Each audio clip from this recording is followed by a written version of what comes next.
Après la mort des garçons, nous nous surprenions parfois à rire. Ensuite, nous nous disions, pourquoi rions-nous? Nous n'en avons pas le droit. Nous ne méritons pas de rire.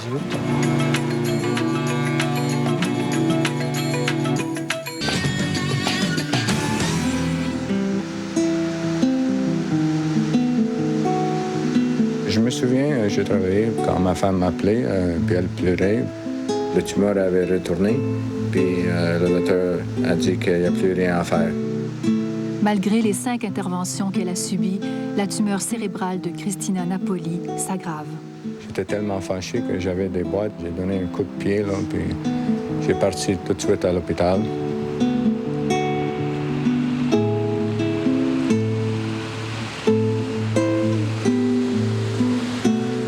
Je ne peux jamais oublier le dernier moment de Christina. Tu essaies d'accepter que tu as perdu la bataille. Il y a beaucoup de questions. J'ai jamais eu de réponse pour ces questions-là. À un moment donné, il faut juste le mettre de côté puis ne plus penser. C'est comme si le monde finissait vraiment. Tout est noir. On pense qu'on n'est plus capable de rire ou de continuer. Le téléphone sonne, ça te dérange. Tu veux parler à personne, tu veux voir à personne. Dehors de la fenêtre, tu vois des personnes qui rient, s'amusent. Je disais dans ma tête, comment ils ont-ils le courage de rire? Ma fille vient de décéder. J'étais plus confortable à la maison parce que si j'avais envie de pleurer, je pouvais le faire. Comme ça, à l'extérieur, je devais faire semblant. Je devais agir comme les adultes, comme les grands. Pas pleurer, pas... Puis c'était pas qu'est-ce que je voulais faire dans les moments. Nous autres, on a évité de parler avec des gens. On n'a pas perdu un enfant parce que des fois, ils nous blessaient plus. Ils disaient des choses comme pourquoi tu pleures encore? Tu as une autre fille qui a besoin de toi. Au lieu de nous aider, nous blesser.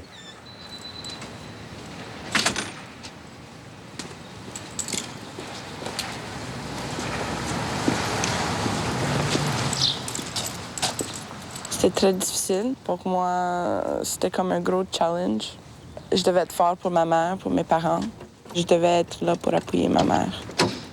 Quand elle était malheureuse, je devais être là pour l'embrasser, puis pour dire que toute chose va être correcte, pour dire que moi, je suis encore là pour elle.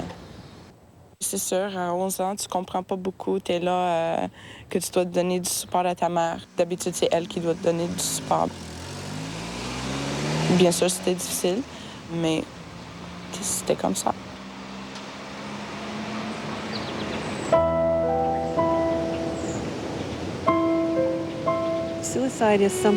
Les gens ne comprennent pas bien ce qu'est le suicide. Quand Greg est mort, il avait 13 ans et pour nous, ça a été tout un choc.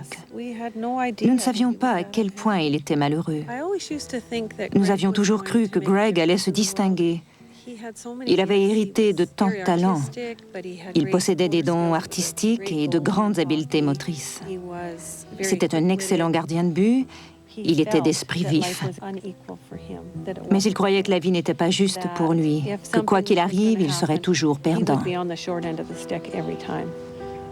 J'avais l'habitude de lui dire « Le monde n'est pas assez parfait pour toi, Greg. » Et je ne peux plus retirer mes paroles. Quand il est mort, il nous a fait une révélation, un véritable aveu. « Je souffre tellement, je ne peux plus vivre ici. »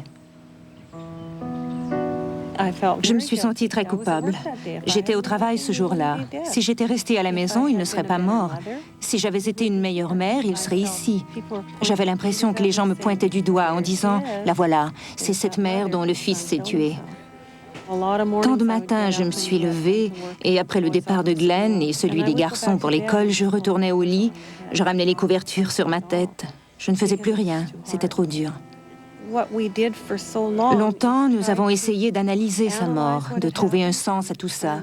Et nous sommes arrivés à la conclusion qu'il n'y avait pas vraiment de réponse. Seul Greg sait ce qui est arrivé ce jour-là.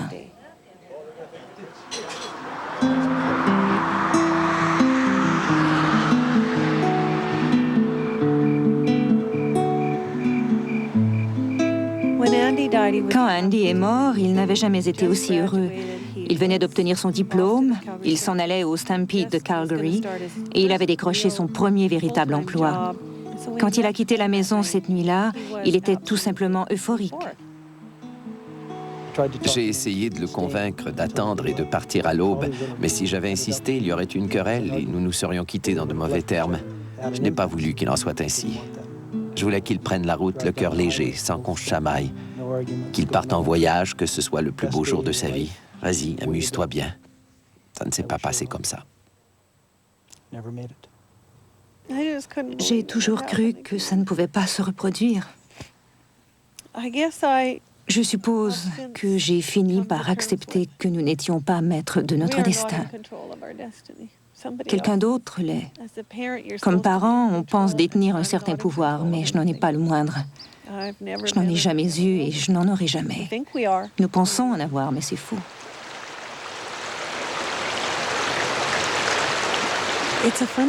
C'est une chose bizarre. On n'a aucun instinct suicidaire. Mais si un camion nous fonçait dessus, ça n'aurait aucune importance.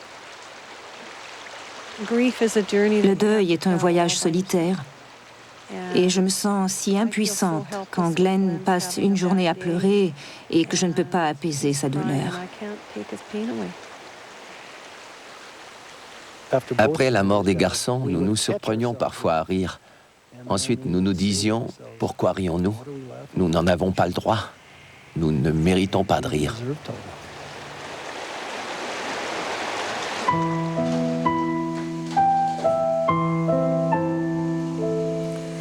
When I feel the need to be close to her, I come and look for some of her stuff.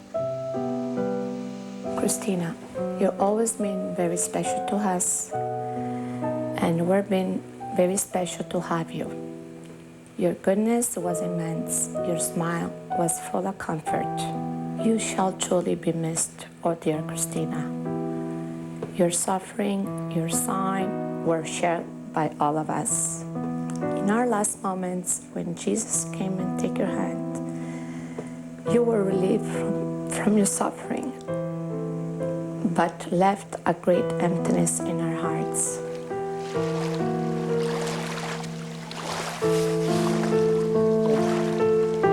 Greg avait eu l'idée de construire ce bateau. C'était censé être un de ces bateaux cigarettes. Il devait être muni d'un moteur V8. Ça me rappelle son côté artistique et ça signifie beaucoup pour moi. Je pense que c'est important de conserver ces objets. Je ne sais pas si je m'en séparerai un jour. Peut-être qu'éventuellement je brûlerai tout et que ça me soulagera.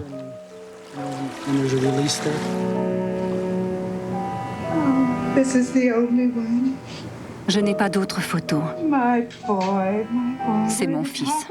Nous sommes au sommet de Whistler. Là, c'est Blackcomb Tusk. Ici, c'est le Silken Lodge dans les Coconues. C'est là que Michel a passé sa dernière nuit. Dans le deuil, pour surmonter son chagrin, on doit se souvenir du disparu. Il faut célébrer sa vie.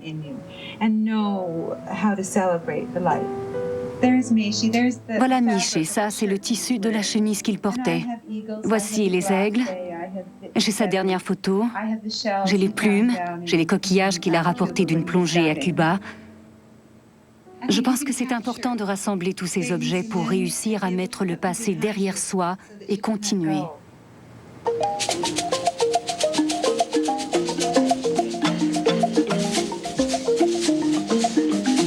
La traversée du deuil de Margaret Trudeau l'amène jusqu'à l'un des coins les plus pauvres de l'Afrique pour qu'un puits soit dédié à la mémoire de Michel.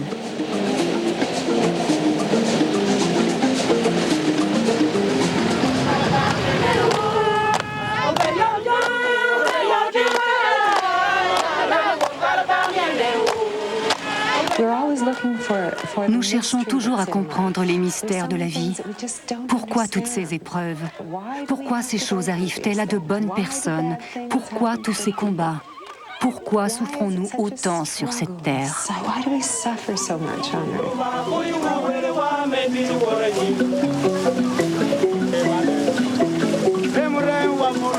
Michel Trudeau est mort noyé.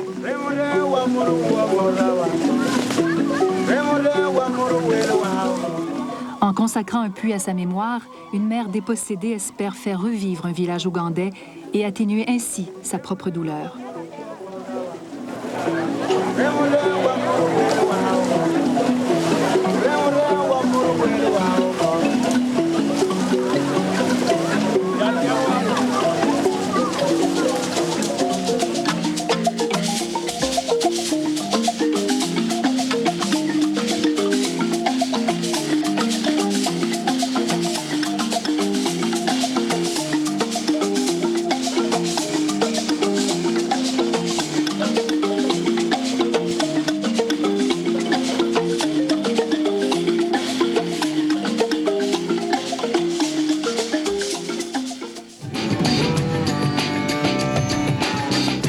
Le cancer dont souffre Pierre Trudeau gagne du terrain et le Père Lacroix lui administre les derniers sacrements. Il y avait une ambiance sacrée. Et à ce moment-là, nous avons eu la sensation que M. Trudeau et Michel faisaient déjà une personne, en un sens.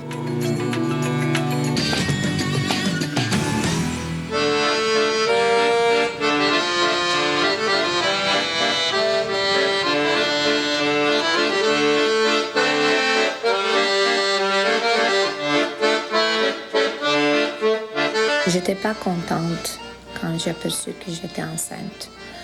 J'avais assez peur d'avoir un autre enfant malade.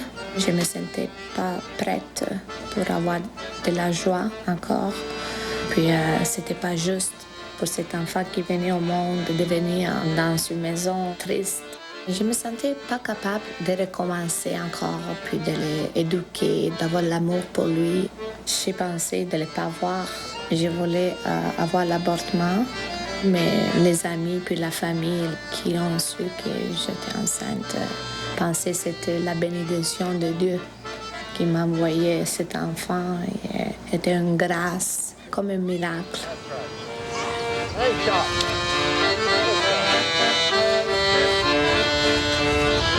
La naissance de Steven a changé la direction de ma vie. Puis on avait quelque chose à regarder autre que penser à le deuil et pleurer ou être triste toujours.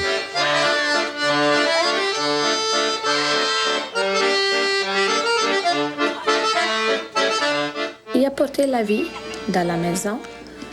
On a commencé à avoir un petit peu de joie dans notre vie. Aujourd'hui, je dis que c'était la plus belle chose qui pouvait nous arriver.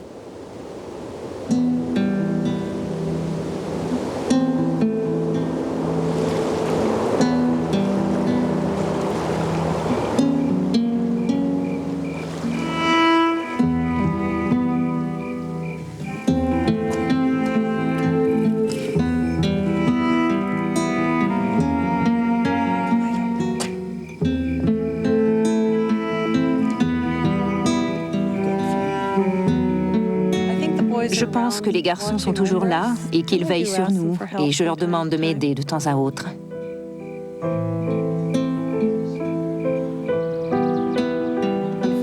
Malheureusement, ayant vu 2 de nos 3 garçons mourir, j'admets que nous n'avons pas commémoré la vie de Greg de la même façon que celle d'Andy. Quand Greg est mort, tout allait mal dans sa vie. C'était une période très sombre. Donc nous nous rappelons tous les moments heureux de la vie d'Andy, mais c'est l'inverse pour Greg. Le suicide n'est pas considéré comme une chose admirable et nous n'avons pas pu l'honorer comme il se doit. Ça a été dur pour moi.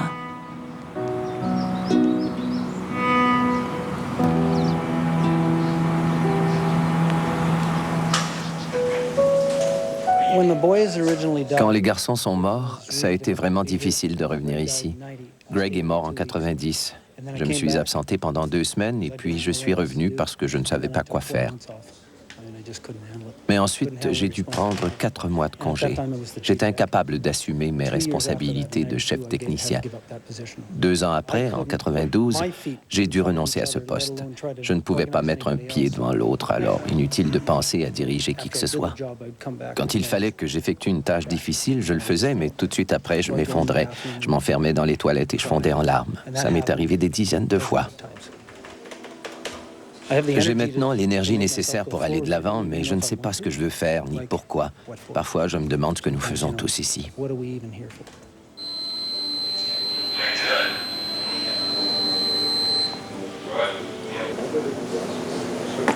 Ils sont toujours avec moi.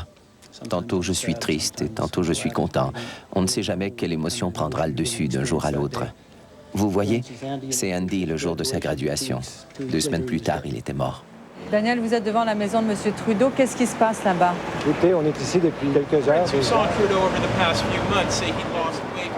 Les journalistes spéculent sur la santé de l'ancien premier ministre. Quelques-uns de ses intimes viennent le voir pour la dernière fois.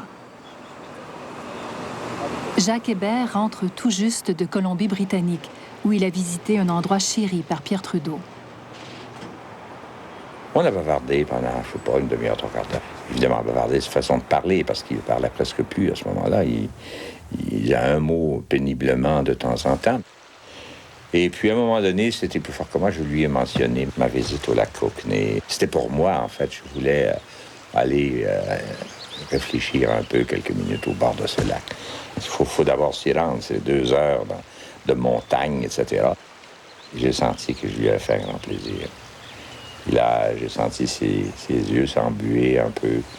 Il avait été très touché de ce petit geste d'amitié que je lui aurais jamais mentionné. Mais là, je savais que je ne le reverrais plus jamais après ça.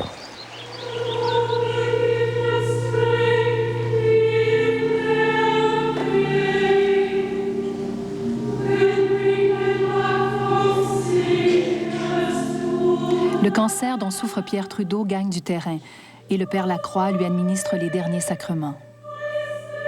Il y avait une ambiance sacrée.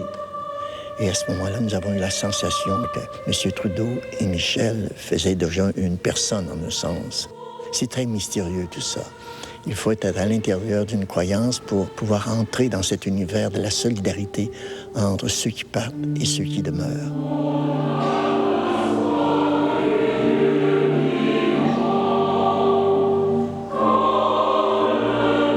Si M. Trudeau partait, c'est parce qu'il avait été brisé par la douleur du départ de Michel.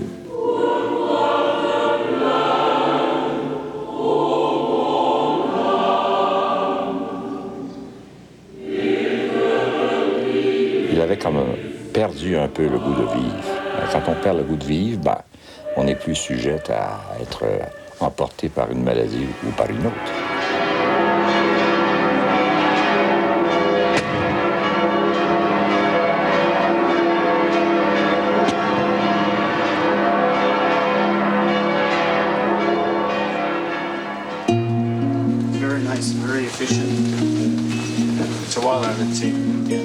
Franca et Peter Napoli reviennent à cet hôpital qu'ils affectionnent pour plusieurs raisons. This is the microscope that you've helped us purchase. Very easily manageable. The beauty of it is that it has... Pendant des années, les Napoli ont recueilli des fonds. Ils ont amassé plus d'1/4 million de dollars qui ont servi à acheter de l'équipement pour l'unité de neurochirurgie où les médecins ont lutté pour sauver leur fille. La naissance de notre fondation nous a apporté beaucoup de soulagement au niveau du deuil. En écoutant les docteurs qui disaient que l'équipement soulageait beaucoup des enfants, nous a donné un sentiment d'être utile encore une autre fois. Parce qu'on se sentait pratiquement inutile après la mort de Christina. Parce qu'on ne pouvait rien faire pour elle. Je me sens confortable parce que c'est comme on a donné une partie de Christina ici. Parce qu'un de ses rêves, c'était aider les enfants.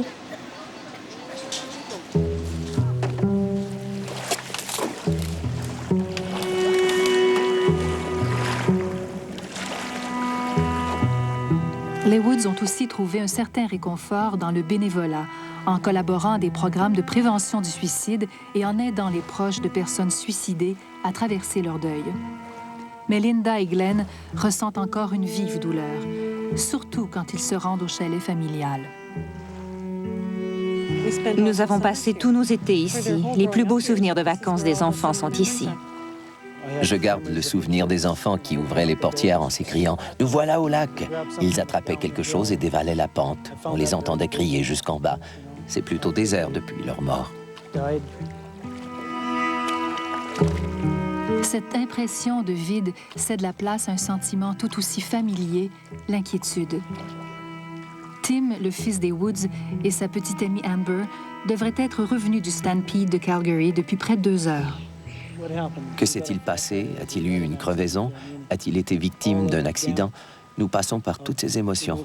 Quand il arrivera, nous l'embrasserons et tout ira bien. Mais en attendant, nous sommes sur des charbons ardents.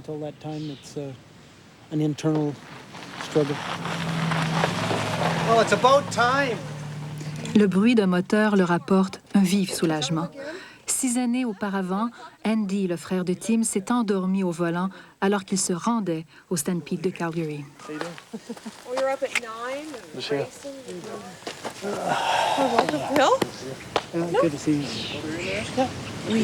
Nous avons toujours partagé notre attention et notre amour entre nos 3 fils, et maintenant nous n'avons plus que Tim. C'est en lui que nous fondons tous nos espoirs. Dieu merci, nous avons Tim.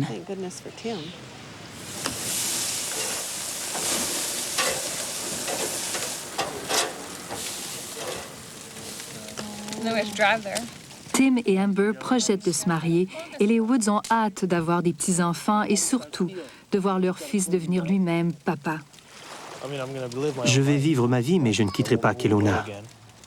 Je resterai auprès de ma mère et de mon père, avec ma femme et mes enfants. C'est ce que je dois faire, par respect pour mes parents. Ils ont toujours été là pour moi, alors maintenant, c'est à mon tour.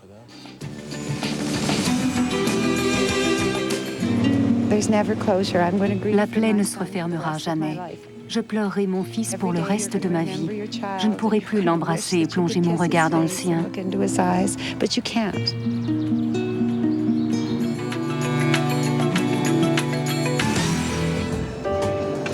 Well, we are off to a huge adventure. We're on the road again. Margaret Trudeau quitte l'Alberta et roule vers sa province natale, la Colombie-Britannique. Elle va assister à un concert que donne Bryan Adams pour sensibiliser les gens au danger des avalanches. Elle a un message à livrer aux futurs skieurs de randonnée. You can wait and relax. Dig yourself a hole. See where your skis are, feel where your body is. Soutenir cette cause procure une consolation à Margaret, 2 mois seulement après les obsèques de Pierre Trudeau. Pierre et moi, nous étions très proches. Il m'a dit qu'en allant rejoindre Michel au paradis, il apporterait avec lui toute ma douleur. Je savais que c'était impossible, car il n'était qu'un humain. Comment pouvait-il apaiser mon chagrin? Il m'a dit d'attendre 3 jours après sa mort.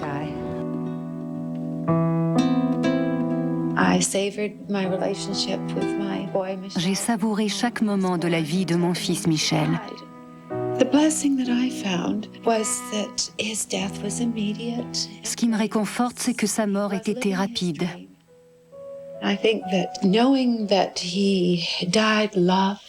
Il est mort en faisant ce qu'il aimait. Il savait qu'on l'aimait. Sa vie n'aura pas été une tragédie.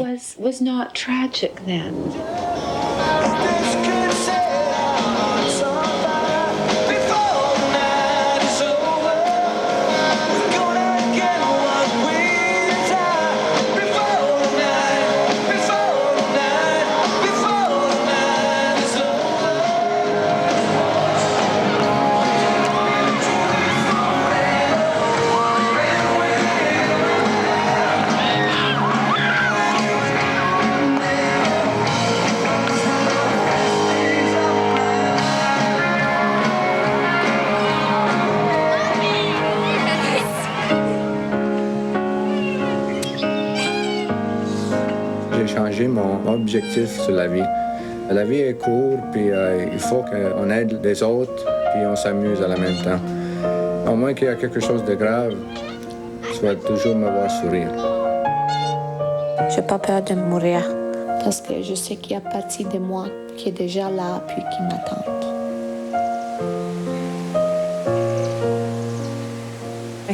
Je pense que je suis moins superficielle. Je connais la valeur de la vie. C'est une rude leçon qu'on apprend quand nos enfants meurent. Parfois, je ne comprends pas comment j'ai réussi à me rendre là où je suis. Ça remonte à une décision consciente que nous avons prise. Nous avons choisi de vivre. Il se peut que certains jours ce soit plus triste ou plus difficile et que nous ayons envie de renoncer. Mais nous tenons le coup.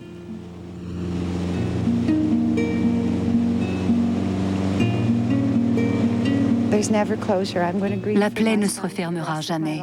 Je pleurerai mon fils pour le reste de ma vie. Je ne pourrai plus l'embrasser et plonger mon regard dans le sien.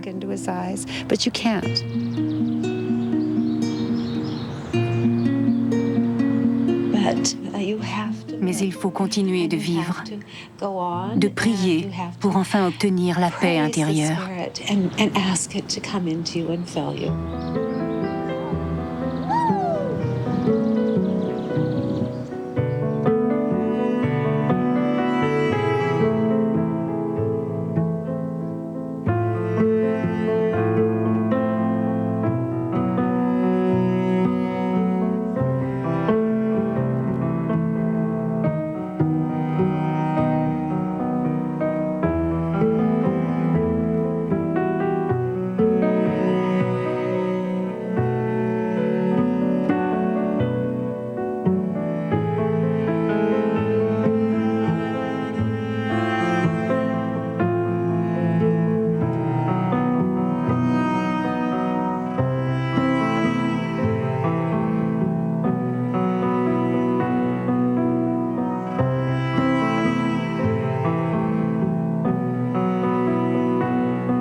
En 2000, 12% des élèves du secteur public ont échoué leurs examens du ministère de l'Éducation.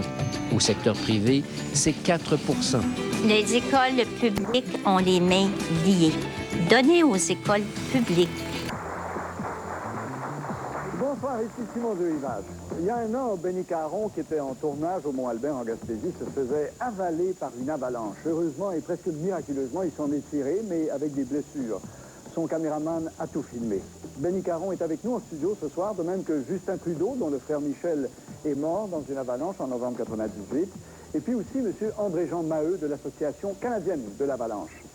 Également à notre émission ce soir. Il y a un an, Andrei Kniazev, un diplomate de l'ambassade de Russie à Ottawa, tuait Catherine McLean et blessait gravement son amie Catherine Doré en les happant avec sa voiture. Kniazev était ivre au volant. Son procès devrait s'ouvrir ces jours-ci à Moscou, mais il vient d'être retardé d'1 mois. Faudra-t-il le prendre au sérieux, ce procès? Notre invité en studio, maître Pierre-François Mercure, professeur de droit international à l'Université de Sherbrooke. Il y a un an, Québec déclarait le théâtre des variétés de la rue Papineau bien culturel. 1 an plus tôt, pourtant, le célèbre théâtre de Gilles Latulippe avait dû fermer ses portes après 33 ans, le burlesque n'ayant plus la cote auprès du public. La vraie gang du théâtre, là, n'était plus là. Mais ça, on peut pas m'enlever ça, ces souvenirs-là. Gilles Latulippe et Suzanne Lapointe seront mes invités en studio.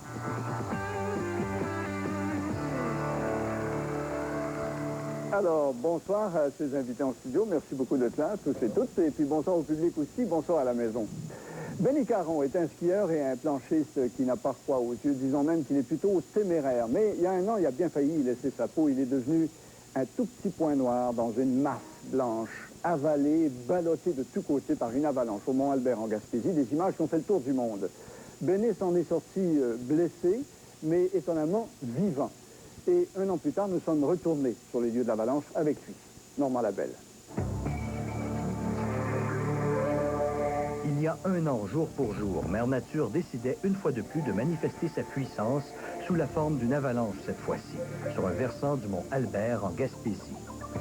Souvent, la nature agit ainsi en toute intimité, mais parfois, quelques-uns d'entre nous sont choisis comme spectateurs et d'autres, comme Benny Caron, se retrouvent, eux, d'impuissants participants. C'est la première fois que tu reviens sur les lieux de l'avalanche. Est-ce que ça te fait quelque chose? De revoir ça fait un petit pincement, là, de dire que...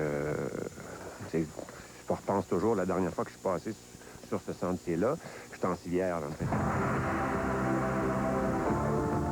Une seconde, j'ai vu de la neige peut-être, je sais pas, 2-3 mètres devant moi qui commençait à embarquer un par-dessus l'autre.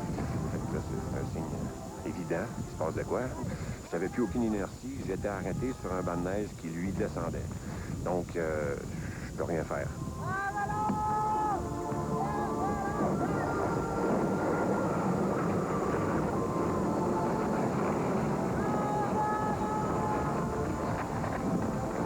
On est-tu en danger ici, là?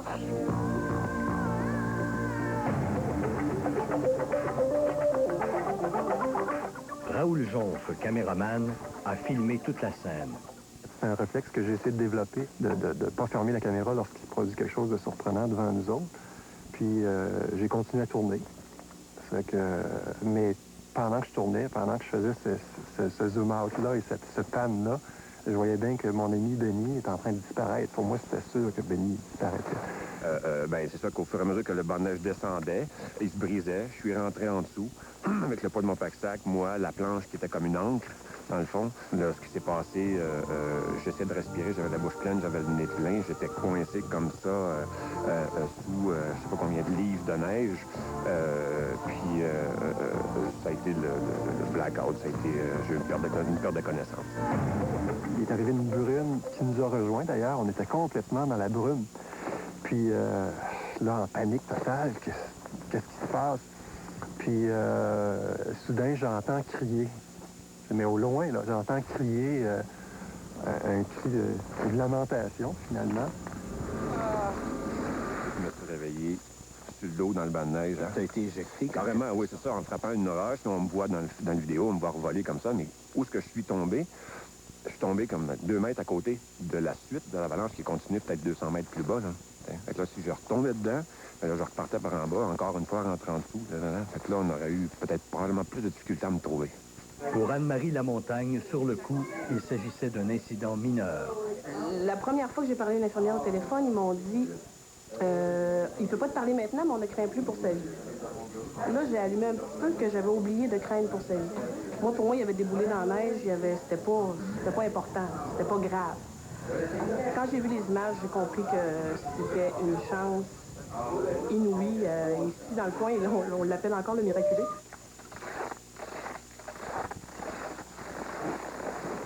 L'année auparavant, 2 skieurs trop téméraires ont péri, pas très loin de là, ensevelis. Benny, lui, s'en tire avec une fracture du plateau tibial, une entorse sévère au genou, 2 côtes cassées, le poumon droit décollé, une hyperextension du coude et une blessure au biceps causée par un bâton de ski.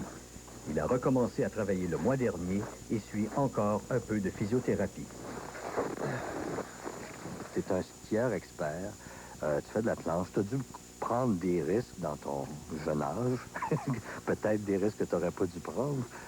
Est-ce que ça t'a un peu assagi, cet accident-là? Je sais pas si je vais revenir dans à partir d'en haut. J'aurai toujours cette petite affaire-là qui va me chicoter derrière la tête. Mais ce que je me rends compte ou ce que ça a changé plein de choses, c'est au niveau de mère nature. T'as pas le contrôle sur ça. C'est le banc de neige qui décide de partir, ça part. Tu peux pas savoir ça.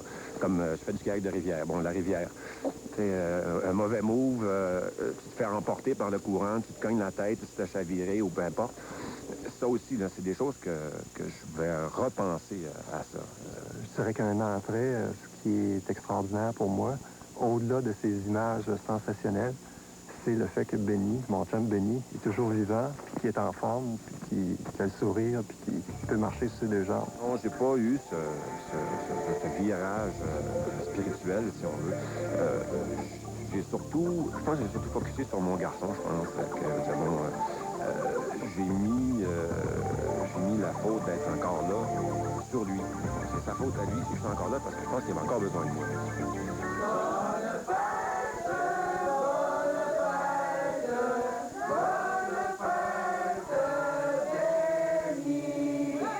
Benny Caron fête ce soir-là ses 38 ans. Un anniversaire que ses amis et ses proches ont bien failli ne jamais célébrer. On en reparle tout le temps, là, comme là, on est à quelques jours de l'événement. Puis on y repense. Aujourd'hui, il est allé dans le parc pour la première fois. Pour moi, aujourd'hui, là, avec la température qu'il faisait en plus, là, j'avais hâte qu'il m'appelle. J'avais hâte qu'il revienne. J'avais hâte que... Je me disais, elle l'a pas eu la première fois. Vas-tu vouloir l'avoir une autre fois? Va-tu arriver quelque chose? Avec un gros collet? Et il va y retourner, c'est sûr. Le plus gros collier de monde? Dans sa nature.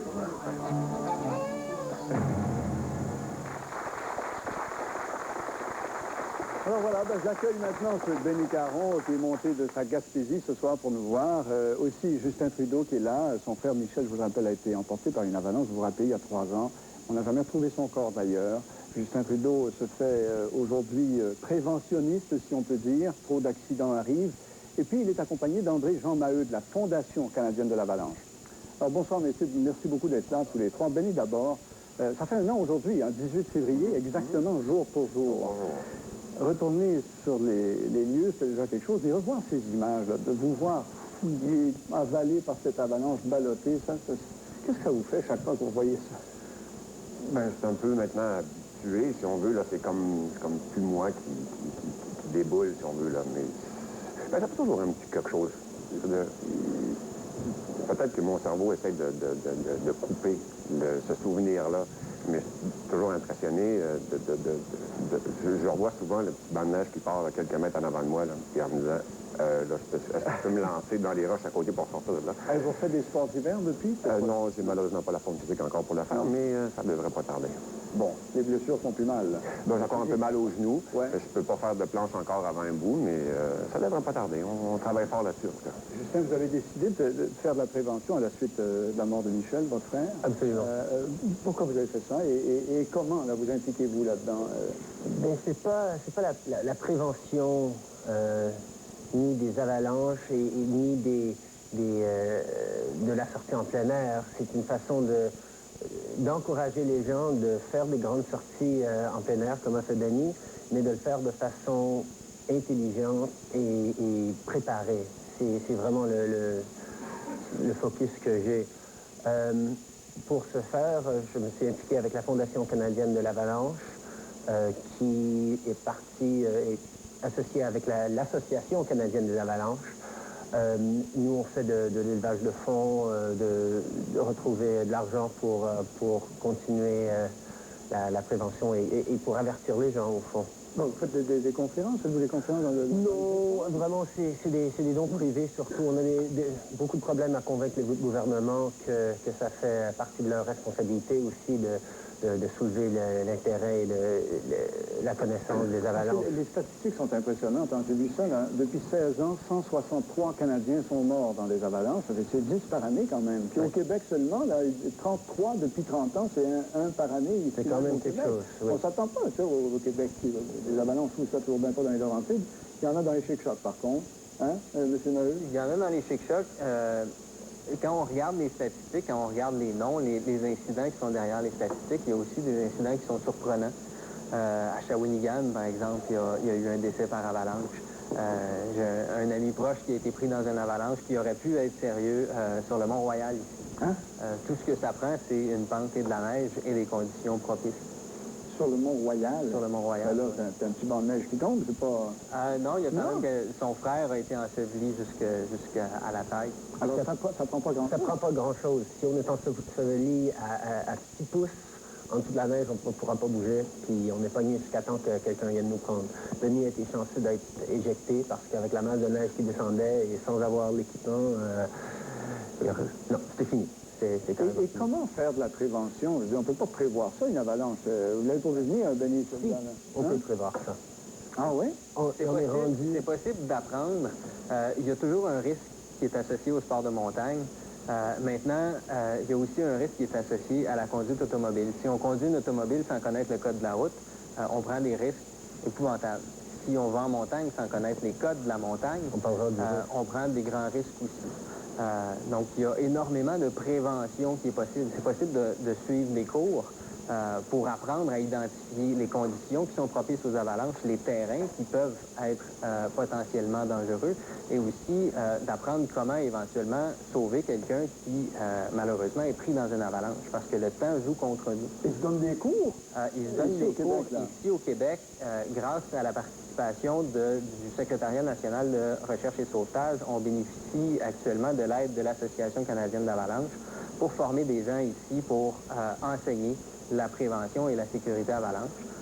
On peut avoir accès à ces cours-là en téléphonant à la Fédération québécoise de la montagne et de l'escalade. Donnez-nous le numéro, tiens. 252-3004. 252 à Montréal. Dans le 514. 252-3004. Donc, facile à retenir. Et c'est comme ça que l'argent de la Fondation, j'imagine, est utilisé aussi. Exactement. Donc, l'Association canadienne de l'Avalanche bénéficie du financement en partie de la Fondation canadienne de l'Avalanche. Et puis, le projet de concertation en sécurité avalanche du Québec est financé par le Secrétariat national de recherche et sauvetage. Bon. Et Justin, vous en faites un peu de porte-parole aussi, ça? Oui, un peu. C'est votre mère, Margaret. Elle en faisait partie, mais là, je l'ai remplacée un petit peu parce que je suis plus actif là-dedans.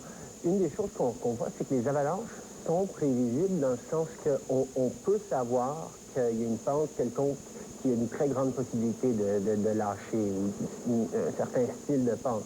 Et à passer des informations, à faire apprendre les gens à pouvoir reconnaître les conditions de danger, ça va sauver beaucoup de vies, puis vraiment les encourager de... Et puis quand on part faire du sport extrême comme ça, il y a un bidule qui existe qui s'appelle un ARVA, hein, oui, aide à la recherche? Appareil de recherche des victimes d'avalanche.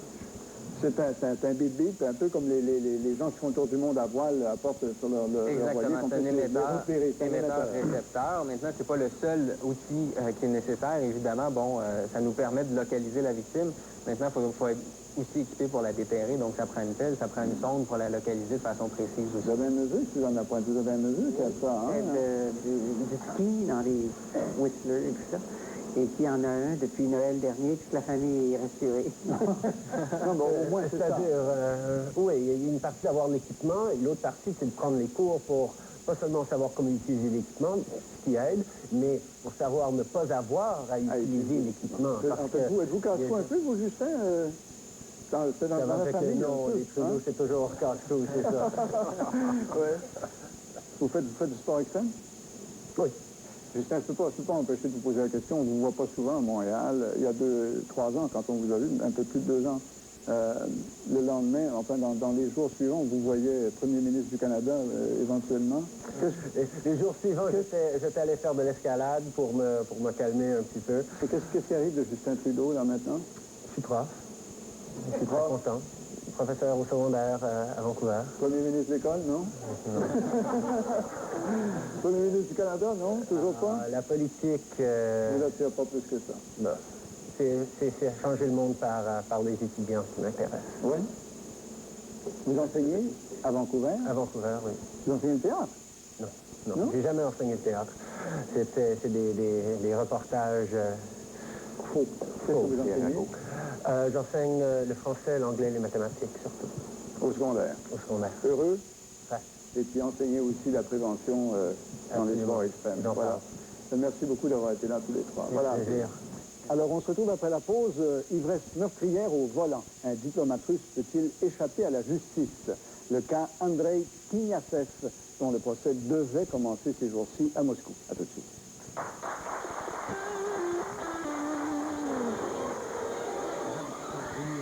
Je n'ai pas eu une seule journée heureuse depuis sa mort. Je n'ai pas retrouvé la joie. J'étais rempli de lumière. Maintenant, c'est le noir.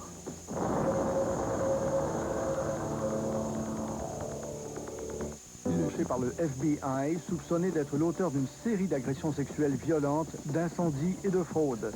Il a été depuis extradé aux États-Unis. Il y a 1 an, la police arrêtait aussi un gémologue de Saint-Léonard, Gaetano Amodeo. Amodeo était recherché en Italie et en Allemagne pour des affaires de meurtre, dont celui d'un policier spécialisé dans la lutte anti-mafia. Il a finalement été condamné à la prison à perpétuité en Italie.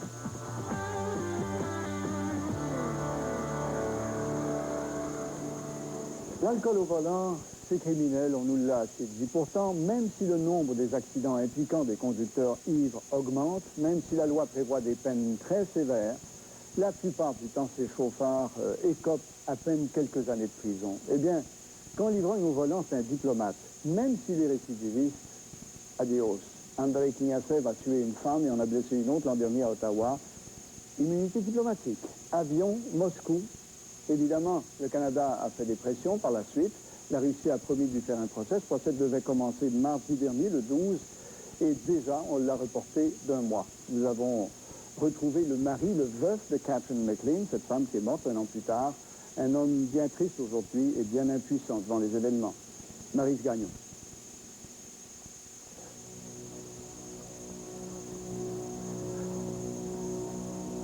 John Fryer est un homme meurtri et dévasté. Il y a 1 an, il perdait sa nouvelle conjointe, l'amour de sa vie, celle avec qui il filait le parfait bonheur. Je ne comprends pas. Je dois vivre avec les conséquences.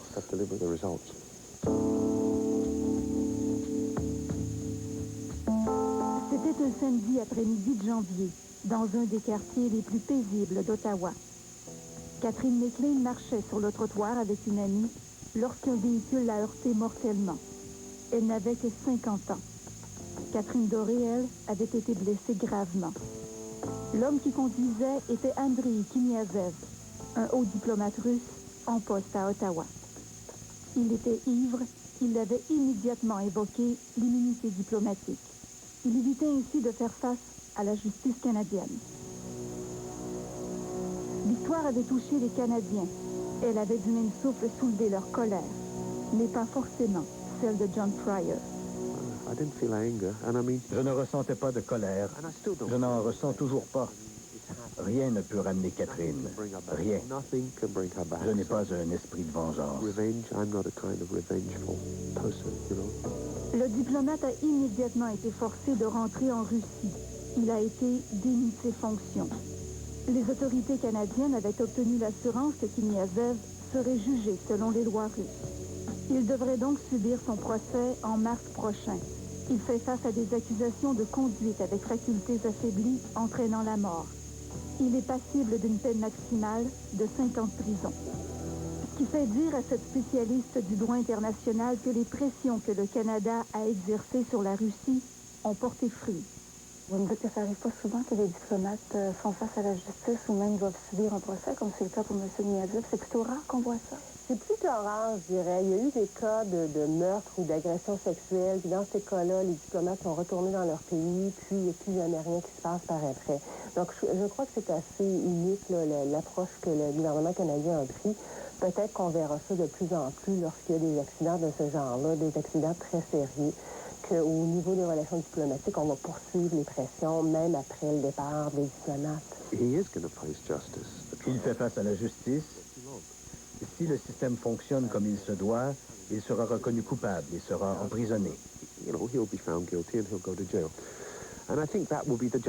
pense que justice sera faite. Catherine en serait satisfaite. Elle n'avait pas un esprit de vengeance. Elle aurait été la première à lui pardonner.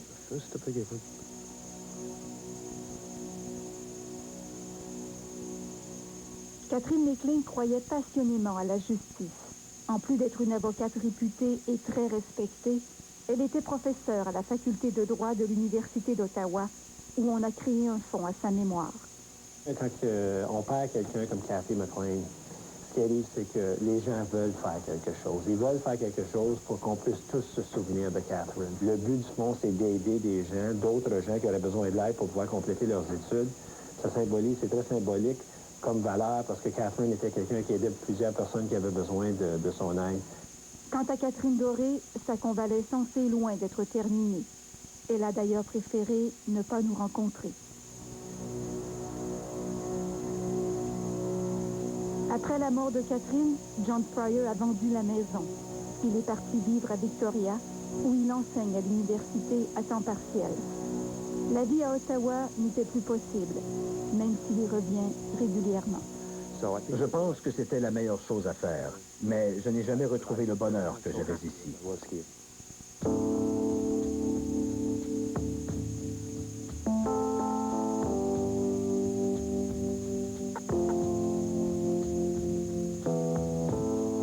Même s'il a 6 enfants et des petits-enfants, John Fryer n'arrive toujours pas à reprendre le dessus. Je n'ai pas eu une seule journée heureuse depuis sa mort. Je n'ai pas retrouvé la joie. J'étais rempli de lumière. Maintenant, c'est le noir.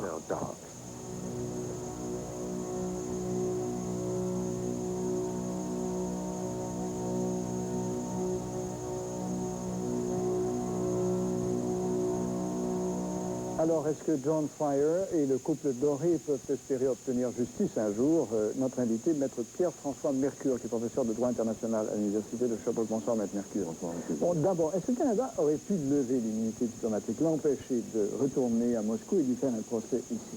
En fait, le Canada n'avait pas vraiment le choix parce qu'il y a une convention qui a été adoptée par la Russie, à l'époque l'Union soviétique et le Canada, en 1961 et qui est entrée en vigueur en 1964.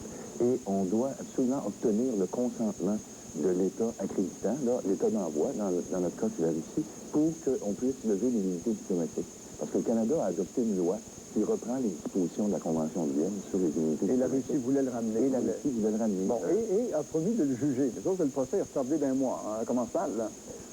C'est sans doute normal. Là. Il faut considérer qu'il y a toujours des délais de ce type-là, mais je pense pas que le retard du procès ait quoi que ce soit à voir avec des considérations politiques. Là, on a des garanties qu'il va avoir lieu, ce procès-là. Le ministère des Affaires étrangères semble déterminé à ce que la personne soit jugée de façon juste et équitable, donc qu'elle ait un procès là, qui soit tout à fait selon les normes démocratiques. Et je pense que le ministère des Affaires étrangères va s'assurer que ce soit fait. Est-ce que la Convention prévoit entre nos deux pays qu'il va y avoir un procès ou c'est... la Convention ne prévoit pas ça. Tout ce que prévoit la Convention, c'est que le diplomate qui est en fonction dans un pays jouit d'une immunité de fonction, en fait, pour les crimes et les infractions qu'il commettrait dans le pays. Il n'a pas cette immunité-là pour les questions civiles et administratives. Pour ces questions-là, il faut regarder si le diplomate exerçait, en fait, s'il était dans le cadre de ses fonctions. Mais en matière pénale, on a cette exception-là, parce qu'on a constaté que dans le passé, et malheureusement encore aussi dans beaucoup de pays, il y a des abus qui se font à l'égard de diplomates.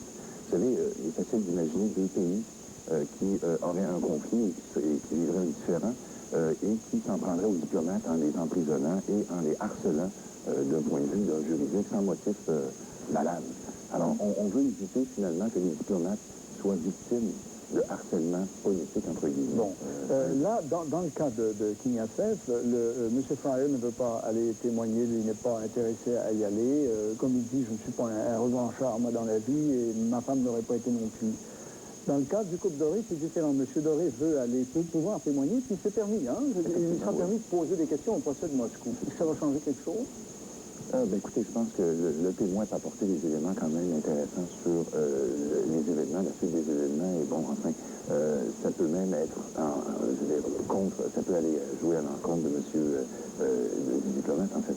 Alors, bon, c'est un élément de preuve là, qui va aider à éclaircir là, le dossier, alors c'est tout à fait pertinent que ça bon, les peines sont-elles comparables en Russie? En Russie, on parle de 5 ans d'emprisonnement maximum. Ici, c'est 14 ans d'emprisonnement. On donne jamais 14. On donne environ 2 ans. Ouais. Et là-bas, on donne environ 3 ans. Mais ils n'ont pas de libération conditionnelle, si bien que l'emprisonnement peut subir le diplomate russe serait peut-être plus élevé là-bas qu'ici. Parce que avec le système de libération conditionnelle, c'est un tiers de peine environ, là, si la personne est éligible. Est-ce qu'il va aller en prison, selon vous? Je crois que oui. Un diplomate? Je crois que oui. Oui. À cause des pressions, justement, qui sont importantes, même si le système judiciaire russe avait peut-être mauvaise réputation, je pense qu'avec les pressions canadiennes, ils n'auront pas le choix que de rendre justice. On va le suivre, en tout cas. On va le suivre. Merci beaucoup. Merci, au revoir. Merci, M. Mercure. Après la pause, la belle histoire du Théâtre des Variétés, une scène vivante et vibrante qui a vu passer les Olivier Guimond, la Poune, Tigres et Timous, un monument de la culture québécoise. C'est de la Tulipe pour nous le raconter.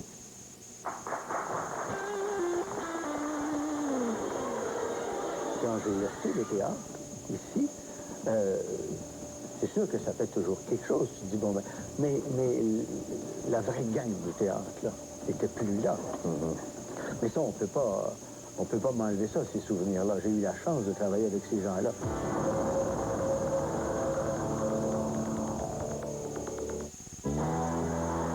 La bonne nouvelle TVA vous est présentée par General Motors. Algorithme Pharma a inauguré. Il y a un an, un amateur de films de James Bond avait versé près de 19 000 $ pour le bikini porté par Ursula Andress dans le film James Bond contre le Dr No. Cette pièce était le clou d'une vente aux enchères de 290 objets et gadgets des films de l'agent 007. L'article le plus coûteux avait été une voiture Aston Martin qui avait été payée plus de 300 000 $. Il y a un an, le chanteur Charles Trenet succombait à une attaque cérébrale à l'âge de 87 ans. Le fou chantant laisse, au terme d'une carrière de 60 ans, environ 1000 chansons, dont certaines comme La Mer ont fait le tour du monde.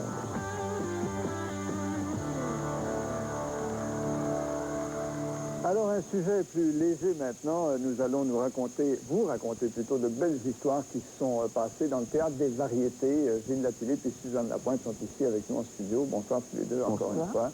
Il y a un an, donc, Gilles Latulippe croyait bien avoir tourné une page importante de sa vie. Il avait fermé son théâtre des variétés. Il l'avait loué à Normand Lachance, qui voulait en faire un théâtre des nouveautés.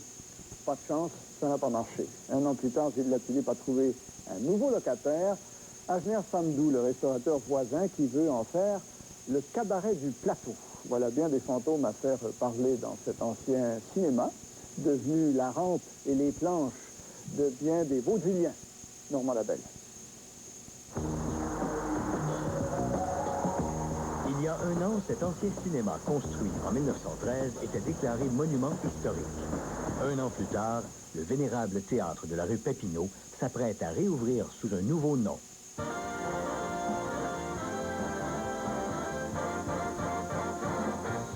Ceci est une histoire de fantômes, une histoire de beaux fantômes qui hantent les coulisses d'un lieu inauguré il y a 35 ans par un jeune comédien plein d'idées et de talent.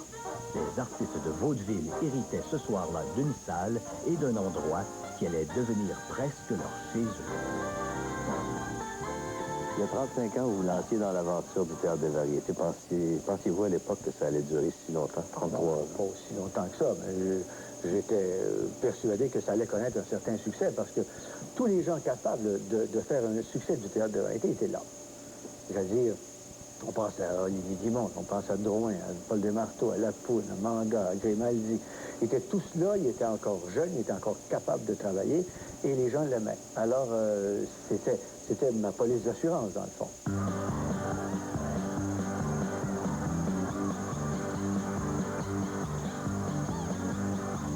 Quand j'ai laissé le théâtre, ici, c'est sûr que ça fait toujours quelque chose. Tu te dis, bon, ben, mais la vraie gang du théâtre, là, n'était plus là. Mais ça, on peut pas m'enlever ça, ces souvenirs-là. J'ai eu la chance de travailler avec ces gens-là, et ce sont eux qui m'ont appris mon métier, dans le fond. Et non seulement, c'était les semaines de comédie. C'était Olivier Guimond, c'était Tigus et Timos, c'était les Gérolas. Ça, c'était énorme. J'ai ici entre les mains un programme qui doit avoir 30 ans, à peu près, avec ton père des années 70, et Mme Denise Aymon. Le théâtre des variétés était bien important, c'était un pilier ici. Est-ce qu'il t'en parlait? Est-ce que tu te souviens? Je me souviens qu'il me disait, je m'en vais jouer au théâtre des variétés. Quand je me souviens, j'étais venu ici, j'avais peut-être 15 ans, j'étais venu voir une pièce de théâtre avec Gilles Latulippe, puis je voyais des photos de mon père, puis là, ça m'a rappelé plein de souvenirs, puis il y en a encore en avant. Non, ça a été tout un théâtre, ça a fait travailler plein de monde, ça c'est merveilleux, tout le monde a passé ici. Malheureusement, Tigus et Timos, on les a oubliés un petit peu. Mais moi, je trouve ça, ils sont même pas au panthéon de l'humour, Pourtant, ça a été quand même les premiers à faire du, comme on peut dire, du stand-up comique. Ça d'être debout, c'est pas un sketch, ils comptent des jokes. Plus de 10 ans que je suis venu te voir, t'aurais-tu te forcer plus pour mieux me recevoir? Après tout, tu me dois tout, n'oublie pas. Les jeunes comédiens maintenant travaillent seuls. Ce sont tous des stand-up. C'est pas moins bon, c'est différent. Alors, tandis que pour faire du vaudeville, du burlesque, il faut travailler en groupe.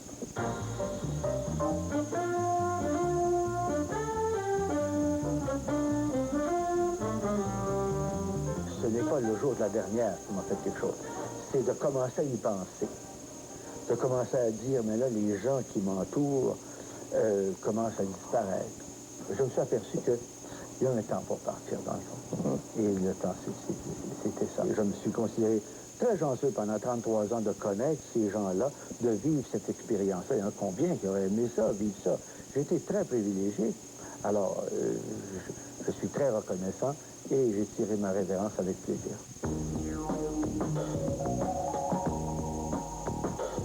Avez-vous de l'espoir pour l'avenir, qui s'appelle maintenant le Cabaret du Plateau. C'est encore... J'espère bien. Tout est permis, hein. Il y a une belle salle et il s'agit de l'exploiter. Puis ça va plaire aux fantômes, aux beaux fantômes qui entrent les coulisses. Vous avez vu en bas, Olivier qui est encore là. On m'a demandé, vous allez nous laisser ça là, ça ne va pas nous porter bonheur. Alors il est là, il est chez lui.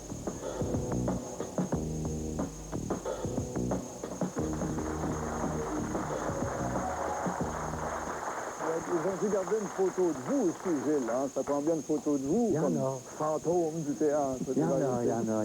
Ouais. Est-ce que c'était fini le vaudeville? Le burlesque? Non, ce que je dis... Ça fait son temps, non? Quand je parle de la gang qui n'est plus là, je ne parle pas des spectateurs. Je parle des gens qui faisaient, qui étaient sur la scène. Ils sont tous morts, ces gens-là. Alors, de me retrouver seul, à un moment donné, ça, c'était trop difficile pour moi. J'ai eu le même... Il n'y avait pas de relève.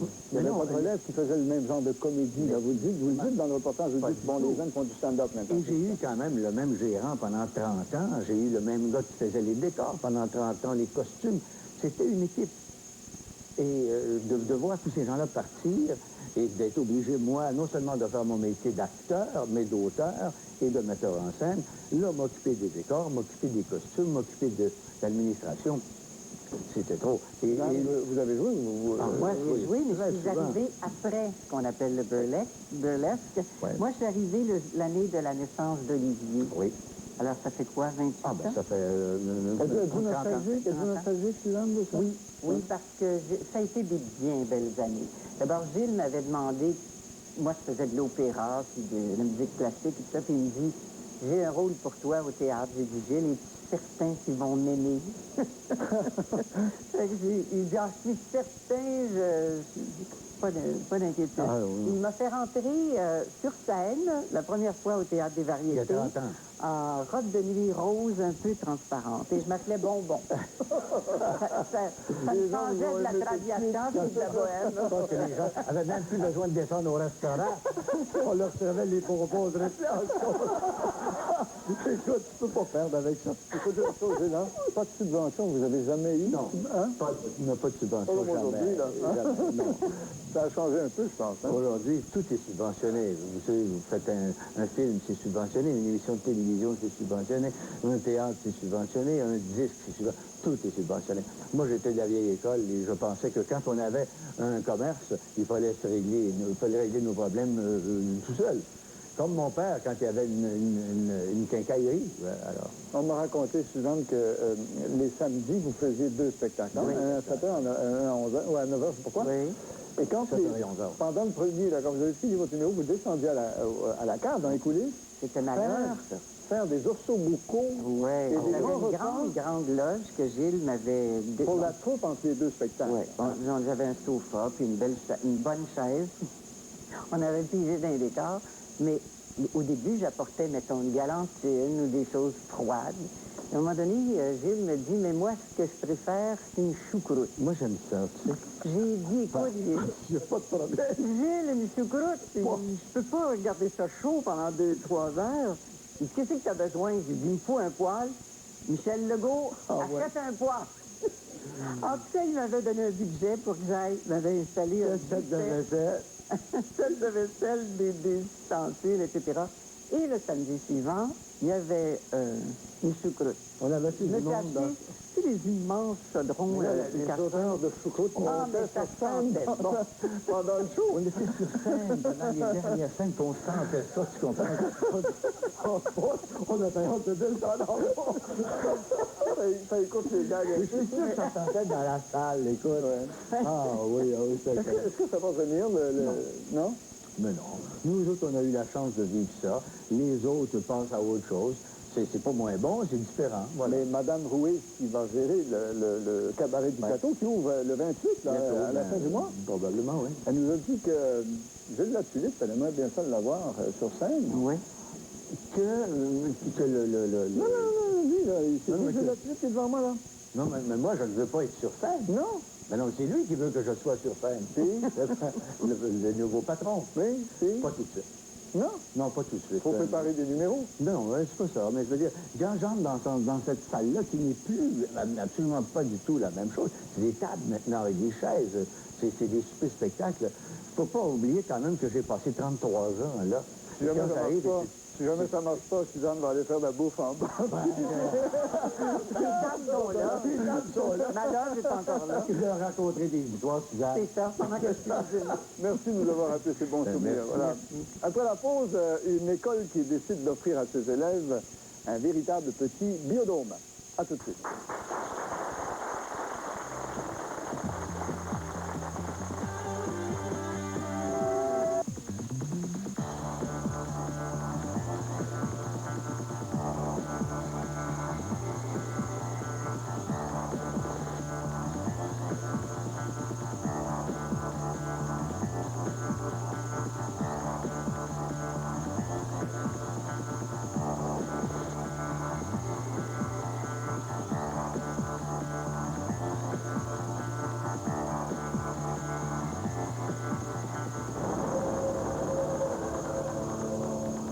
Il y a un an, un tremblement de terre au Salvador faisait 277 morts, près de 3000 blessés et 135 000 sinistrés.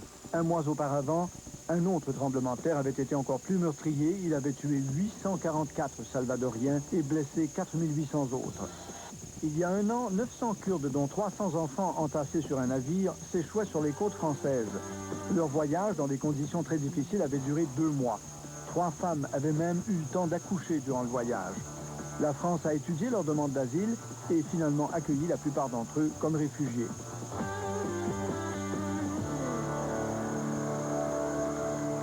Vous connaissez le dicton, si la montagne ne vient pas à toi, va à la montagne. Eh bien, pour les élèves d'une école du centre-ville de Montréal, des enfants du Macadam, la nature est venue à eux. Depuis un an, des poissons, des oiseaux, des plantes ont envahi non seulement les corridors de l'école, mais aussi les classes.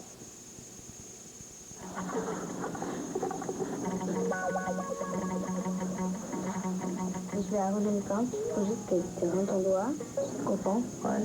Si c'est mouillé, de cette origine de t'arroser. Vous savez comment il s'appelle alors, Mignon.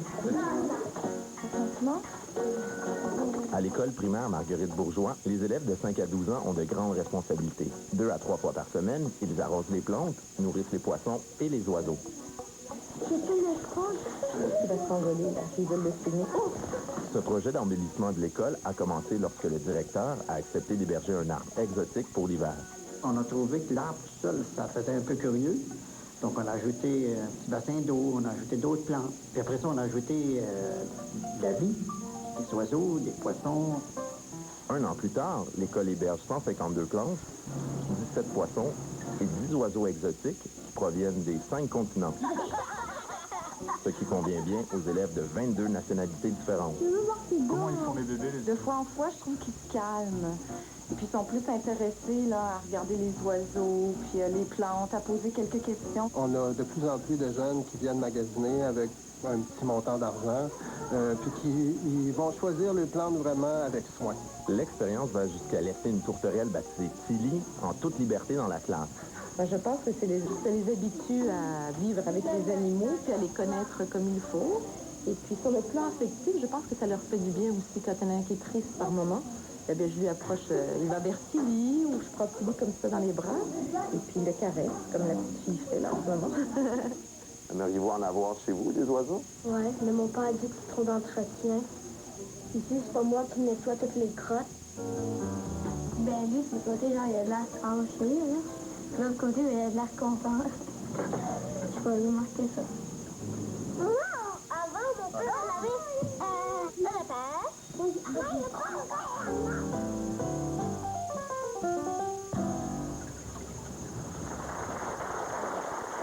Ben voilà. La vérité sort de la bouche des enfants toujours. Après la pause, un aperçu de notre émission de la semaine prochaine. À tout de suite.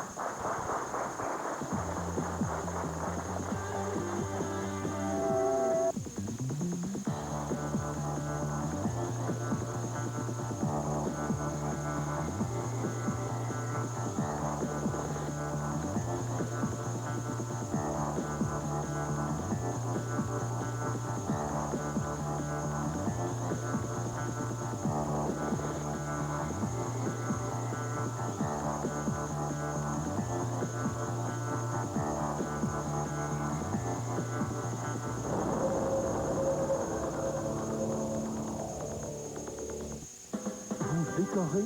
Ce printemps, soyez parés à 100%. Décoration parée. Toujours de grandes économies.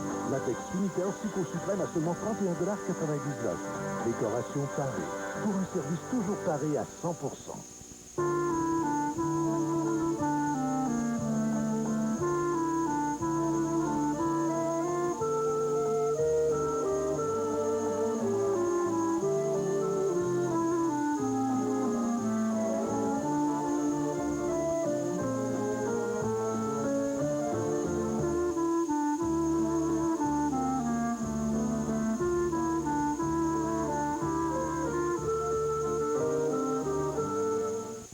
Quel que soit votre projet, J.M. Perron répond à vos exigences. Améliorez votre qualité de vie. Appréciez le confort de votre résidence avec des portes et fenêtres signées J.M. Perron. Jusqu'au 15 mars, chez J.M. Perron, à l'achat de fenêtres Fenplast, obtenez tout à fait gratuitement le nouveau verre Super HP. Visitez notre salle de montre, vous y retrouverez des produits d'une valeur sûre. N'hésitez plus, confiez-nous vos projets, nous vous garantissons satisfaction. Portes et fenêtres J.M. Perron, Yamaché chez Place René Carle à Trois-Rivières-Ouest. Fromage Damasco présente l'événement international de course automobile sur place unique en Amérique du Nord. Lui assister à une belle démonstration d'habileté et une maîtrise hors du commun. C'est un circuit recouvert de plus de 80 cm de glace. Plus de 35 courses au programme pour un super week-end d'action. Un événement unique en Amérique du Nord, du 22 au 24 février prochain sur le circuit Bertrand-Tabi de Sherbrooke. Êtes-vous prêts? Nous, on l'est.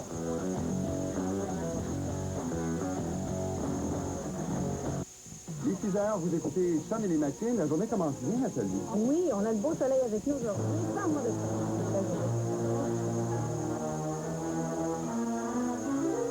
Qu'est-ce qui cloche? Mais qu'est-ce qui cloche? Demain matin, 7h12, à Sean et les Machines, trouvez ce qui cloche. Soyez notre premier appel et gagnez instantanément 600 $. 500 $ comptant. 100 $ au resto pour fêter ça. Au 94.7, chez Rock Détente, la radio musicale numéro 1 en Mauricie. Il y a un an, à Edmonton, une petite fille de 13 mois, Erika Nordby, échappait miraculeusement à la mort après avoir passé une nuit dehors à peine vêtue par moins 20 degrés. Nous sommes retournés la voir avec sa mère un an plus tard. Oui, la semaine prochaine, une histoire incroyable. Le cœur de ce bébé-là a cessé de battre pendant 1h30. Et aujourd'hui, vous allez voir la semaine prochaine. Elle vit toujours et elle est en santé, cet enfant-là. Merci beaucoup à mes invités d'avoir été là. Merci, Justin. Un retour au Québec éventuellement ou... Probablement. Oui. C'est ma patrie. Bonne chance, bon ski en attendant. Merci. Prudence aussi. Merci, oui. Suzanne. Merci, Gilles, de nous avoir rappelé ces bons souvenirs. Benny, pas de délinquance à l'horizon, non? L'année prochaine, peut-être. Et bonne chance aussi avec l'association d'Avalanche. Hein. Excellente chose que ça existe. Merci beaucoup, M. Mercure, d'avoir été notre lanterne aussi sur le droit international et ce M. King à 16. Voilà. Merci au public. Merci à la maison d'avoir été là. À tout à l'heure pour les nouvelles. Et puis à ce soir, à la semaine prochaine, pour une autre édition de Un an plus tard. Le Grand Blond reçoit à 22h30 Geneviève Borne et le chanteur Frédéric Garry-Comeau. Après la pause, un documentaire sur les explosions accidentelles en milieu industriel.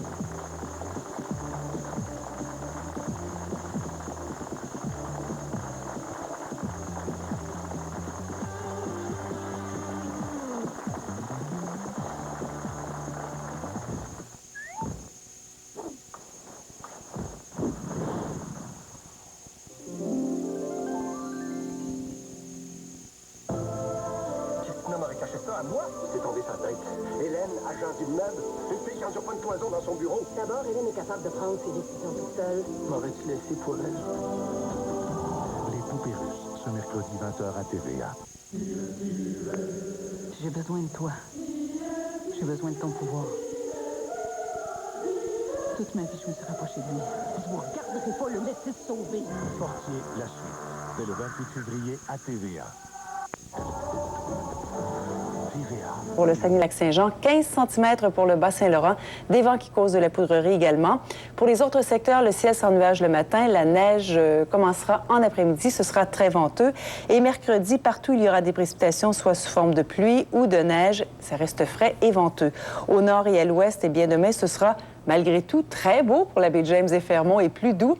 Pluie mêlée de neige pour l'Abitibi-Témiscamingue. Mercredi, il y aura de la pluie qui se changera en neige pour la Fermont, mais ce sera beau pour la baie James et l'Abitibi-Témiscamingue. Et en terminant, pour les destinations à faire demain, le ciel sera couvert à Boston et New York, mais ailleurs, il y aura des précipitations très frais et venteux. Je vous donne maintenant les résultats des tirages de l'Auto-Québec. Ce soir, on y va avec la combinaison gagnante pour la quotidienne à 3 chiffres. Alors, les numéros gagnants sont les suivants. 3, 2, 7 et à 4 chiffres, 2, 5, 6, 7. L'extra, 2, 8, 2, 2, 1, 7. Et le banco, 3, 4, 8, 11, 13, 15, 19, 23, 25, 26, 42, 43, 49, 50, 52, 53, 56, 60, 63 et le dernier, 65. Alors voilà, de la neige. Au revoir. J'ai hâte de vous annoncer du beau temps et de la chaleur, mais bon. Ça ne sera pas pour les prochains jours? Non, loin de là. On va attendre. Faut être patient. Merci, Colette. Au revoir. Bonne soirée, au revoir. En terminant, je vous rappelle que la saison du Canadien est terminée. Une vraie défaite ce soir, 8-2 contre les Hurricanes. Pas de tour de magie de Théodore, qui a cédé sa place à Stéphane Fiset en deuxième période, mais qui est revenu quand même terminer le match. La Caroline va affronter maintenant le gagnant du match de demain soir entre Ottawa et Toronto. Voilà, c'est tout pour ce soir. Pour toutes les nouvelles, n'oubliez pas, LCN est là 24 heures sur 24. À demain. TVA, le meilleur de l'information.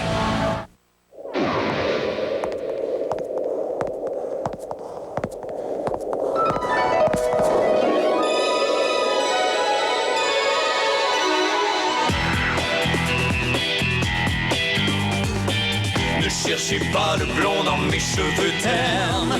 Je n'ai pas le corps très long, taille moyenne. Je fuis la sournoiserie, les propos méchants me gênent. Le grand blond avec un cheveu noir. Le grand blond. C'est moi!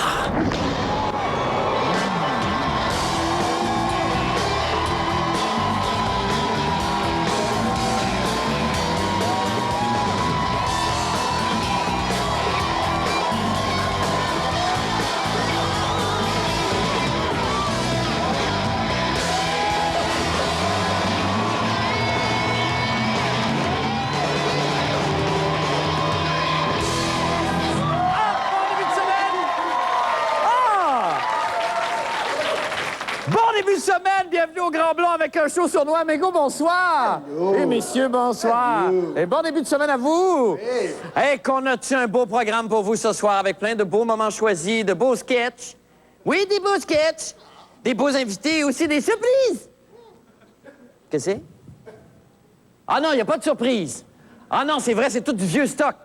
C'est vrai, excusez-moi. Toutefois, on vous présente la crème du vieux stock. La crème du vieux stock. Faut toujours compter sur la brique pour le marketing d'une émission, hein? Évidemment. Bonsoir, chérie. T'as passé une bonne journée? Dis-moi, as-tu... T'aimes-tu ça, les reprises, toi? Oui, encore. Alors, pour toi, ce soir, je reçois, attention, Patrick Roy, Jane Birkin, Vincent Lindon, Chantal Lamarre, Grégory Charles, Marie-Jo Thériault, Leslie Nielsen, Helmut Lotti, Michael Junior et Roy Dupuis, que j'ai reçu chez lui à bord du légendaire Blonde Mobile. On regarde. Alors, directement du quartier de la Petite Italie à Montréal sur la Blonde Mobile. C'est toi,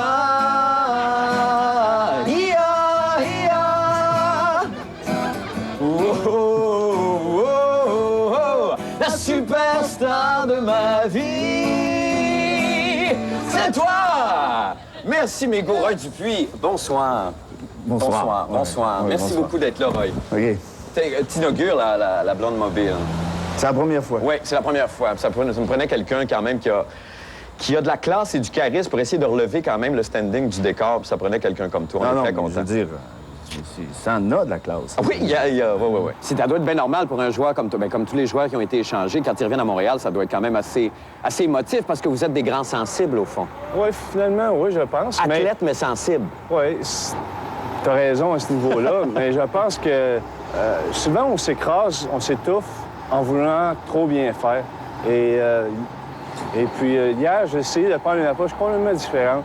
Celle de venir, hey, amuse-toi, donne un spectacle, puis fais ton mieux, puis il arrivera ce qui arrivera. Mais c'est bon, ça. Ça veut dire qu'on a moins le désir de vaincre à tout prix quand on vieillit. C'est l'âge qui fait ça ou c'est la distance qu'on a avec le sport puis le métier qu'on fait?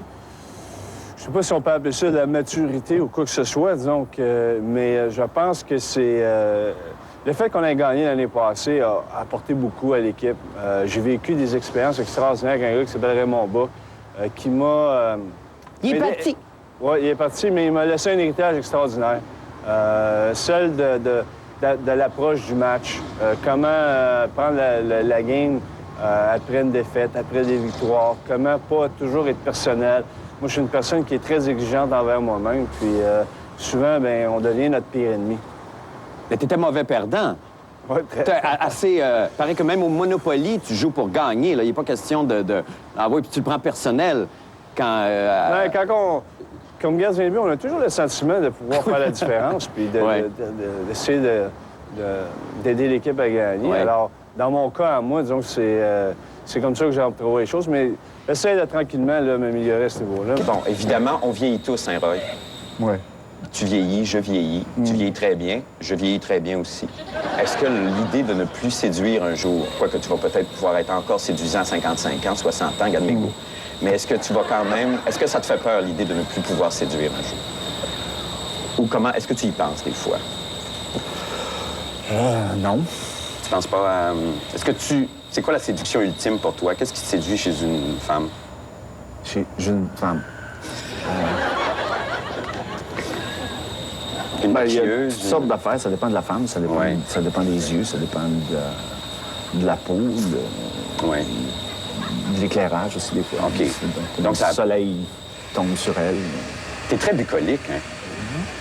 Je veux dire, l'image ultime du romantisme pour toi, c'est une femme devant des moutons avec des vallées. Qu'est-ce que... L'image ultime, la beauté, qui te fait perdre tous tes moyens. Ça peut être un animal aussi, là. Est-ce que tu te vois sans jouer au hockey, vraiment, ou sans être dans le monde du hockey après ta carrière de gardien de but? Ou... Souvent, les gens disent toujours, prépare-toi, faut que tu sois toujours bien préparé pendant la retraite. Puis moi, je parle à ceux qui ont pris leur retraite, puis ils disent, mais on n'est jamais bien préparé. Mais tu pourrais revenir travailler pour le Canadien de Montréal.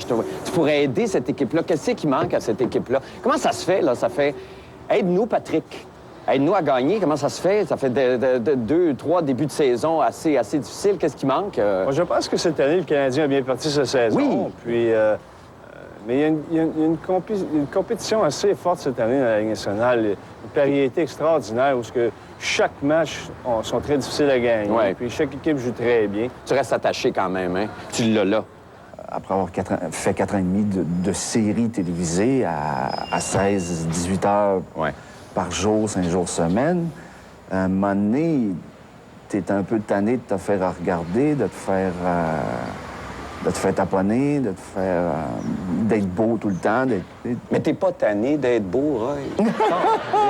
Je veux dire, je te souhaite pas de mal. Non, mais je veux dire, tu pourrais pas, je sais pas, engraisser un petit peu. Je veux pas te souhaiter de mal, mais blesser, faire de la boxe, casser. Je dis, il y a des jours où tu me vois pas. Ah, les jours poqués? Ah, ben oui, il y en a. Ouais, puis pas maquillé. Non, ça me... Je suis pas... C'est vrai que pas maquillé. De toute façon, je me suis jamais considéré... Je sais bien. Très beau. Non, je sais bien. Non, mais je pense que c'est une question de charisme aussi, parce qu'effectivement, quand on te détaille, c'est pas... Ben non. C'est terrible.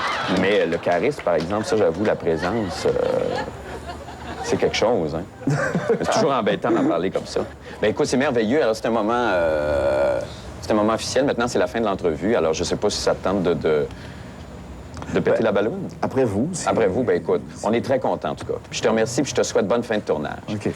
Puis en tout cas, si tu as envie de revenir, si tu as envie, je sais pas, de monter quelque chose au théâtre, tu m'appelles. On peut? Hein? Je sais, Oui, puis on peut faire de la musique aussi ensemble, on pourrait chanter. Si ça te tente de venir chanter sur le show, en tout cas, t'es très bienvenu. OK? Alors, évidemment, on s'en va à la pause et puis tout de suite après, on revient avec d'autres invités.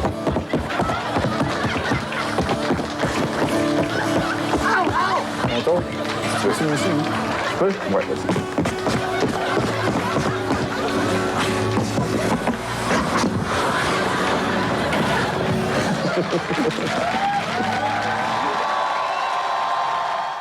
Bonsoir, ici Jean-François Barry de l'émission Midi mais comique diffusée tous les jours de la semaine de 11h30 à 1h sur les ondes du 96.9. C'est quoi? Je vous invite à nous écouter pour avoir du plaisir, pour rire, mais aussi pour connaître tous les invités et toutes les primeurs du Grand Blond avec un show sournois.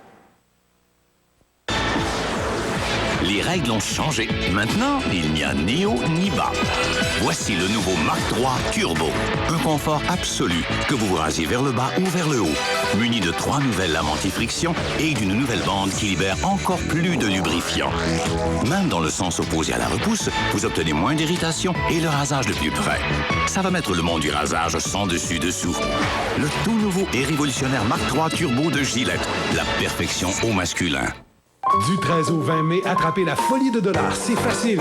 Vous grattez et vous épargnez jusqu'à 25 % de votre facture. Les gratteux sont disponibles dans votre Publisac ou chez les commerçants participants. Le Carrefour Trois-Rivières-Ouest, c'est plein de bon sens. Hey, imagine 3 semaines où tu veux avec 5 de tes chums sur le voilier Molson X. Embarques-tu? Trouve un des messages gagnants dans une bouteille de Molson Export et mets les voiles. Où tu veux. Où tu veux. Où tu veux. Molson X, jeune depuis 1903. Aucun achat requis, 18 ans inclus, détail en magasin. Amusez-vous. Divertissez-vous. Installez-vous confortablement avec l'équipe des gens de la place. Ameublement Trifluvien. Mobilier en cuir. Style actuel. Couleur tendance. Sofa ultra confortable. Choix pratique. Fauteuil invitant. Relaxez-vous. Assoyez-vous sur les meilleurs prix avec Frigidaire. Cuisinière Frigidaire, 399 $. Réfrigérateur Frigidaire, 649 $. Ameublement Trifluvien. L'équipe des gens de la place. Moi, ce que j'aime, c'est voir la réaction du monde quand je leur sers la nouvelle pizza californienne de Mike's. Poulet barbecue, crevettes et pesto, ou encore au prosciutto. Ça a l'air bon. Super bon. Un petit goût de soleil. Mike's vous propose un choix de 7 pizzas californiennes, remplies de fraîcheur et de bon goût, à partir de 8,99 $. Pour goûter au soleil, on est chez Mike's. Même à la pêche, Marcel ne peut se passer de son camion. Eliane Sport accompagne les passionnés dans l'achat des accessoires pour leur véhicule. Marcel a tout trouvé et à bon prix. Roue en alliage 15 pouces à partir de 139 $. Protecteur de caisse, 199 $ installé. Système d'alarme, 169 $ installé. Le plus grand choix de boîtes de fibres pour tout genre de camion. Votre pare-brise est fissuré, pas de problème. Eliane Sport vous le réparera gratuitement si assuré. Eliane Sport, le choix des passionnés. 205 boulevard Normand, Trois-Rivières. Du 13 au 20 mai, attrapez la folie de dollars. C'est facile. Vous grattez et vous épargnez jusqu'à 25 % de votre facture. Les gratteux sont disponibles dans votre Publisac ou chez les commerçants participants. Le Carrefour Trois-Rivières-Ouest, c'est plein de bon sens. Chevrolet et TVA vous invitent à découvrir le petit monde de l'aventure. Du 6 mai au 9 juin, regardez le cinéma en famille à TVA, le dimanche de 16h à 18h. Répondez aux questions amusantes des capsules Quiz Venture et inscrivez vos réponses par Internet. À gagner des ensembles de divertissement pour tout petit et le grand prix, une Venture de Chevrolet au maxi possibilité pendant 1 an. Le petit monde de l'aventure, un concours qui roule. Fais-moi voyager spirituellement avec ta chronique Us et coutumes du monde entier. Et toi-même, je te nomme Chantal Lamarre. Merci beaucoup. Ce sera moins mon beau masque spirituellement que concrètement, parce que, regarde, j'ai apporté une belle carte des États-Unis et on va parler de code civil et de loi. Parce que, tu sais, te sentant venir, je me dis, lui, il risque de prendre une retraite à Winnebago très, très, très hâtive ou de faire un vieux Jacques Kerouac de lui-même, faire le tour puis se suicider au bout. Ça pourrait t'arriver. Mais il faut absolument que tu saches qu'il y a des lois authentiques qui ne sont pas révoquées, donc toujours en vigueur dans certains États. OK. Alors, vaut mieux te prévenir tout de suite. Bon, là, tu préviens n'importe qui, donc, qui part comme ça en mission. Je préviens tout le monde qui décide d'aller faire un tour aux États-Unis, qu'il y a des choses qui ne se font pas dans certains endroits, comme, par exemple, en Oklahoma. Es-tu déjà allé en Oklahoma? Jamais de la... Non, moi, j'ai vu le film, c'est bien plate, par exemple. Oui, en Oklahoma, OK? Une loi qui existe encore. Vous pouvez avoir une amende, être arrêté ou emprisonné pour avoir fait une facelette à un chien. Le savais-tu? Non. Eh bien, ça existe encore. Tu n'as pas le droit de manquer de gaz en Ohio, fait que fais le plein en Pennsylvanie, s'il te plaît. Tu n'as pas le droit de manquer de gaz. Non, tu n'as pas le droit de manquer de gaz. En Ohio. Non. Et d'après le manuel d'instruction de l'apprenti conducteur de l'Ohio, tu dois klaxonner chaque fois que tu rencontres une autre voiture. Ah, non, mais c'est bien niaiseux. Parce qu'ils ont oublié de l'enlever. Fait que t'es sur l'autoroute, sans arrêt. Ben, c'est bien ridicule. Oui, OK. oui. Mais non, ça peut être pire. Tu pourrais aller au Dakota du Sud, où il est illégal de s'endormir dans une usine de fromage. Tu sais pas?